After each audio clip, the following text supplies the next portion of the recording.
Germany's Attorney General was sacked on Tuesday, the Justice Minister announced, amid a row about government interference in the independence of the judiciary.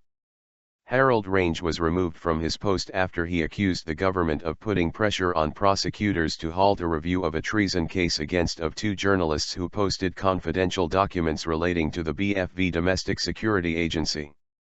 In a Berlin news conference, Justice Minister Heiko Maas, who publicly opposed the investigation into Netzpolitik journalists, said Range's comments were incomprehensible.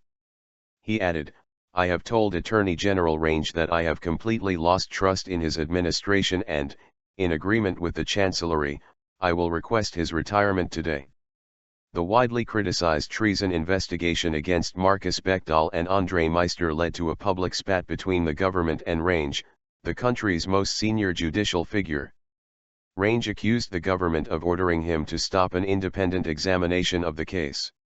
Exerting influence on the investigation just because of its possible consequences, which might not be politically opportune, is an unacceptable attack against the independence of the judiciary, he told journalists in Karlsruhe, southwest Germany. Press freedom is a high value. But this freedom is not limitless, even on the internet. It does not release journalists from adhering to the law. Just as with press freedom, the independence of the judiciary is also protected by the Constitution. Range had suspended the treason probe on Friday and announced an independent review into whether the documents were sufficiently sensitive to justify a treason prosecution.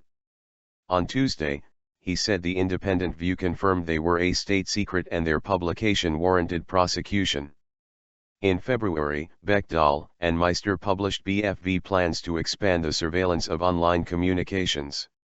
When news of the investigation broke last week, there was a public backlash that culminated in a 2,000-strong rally in Berlin, and the government distanced itself from the treason investigation. Beckedahl and Meister welcomed the decision to remove Range, who was due to retire early next year, and demanded all inquiries into the case be halted.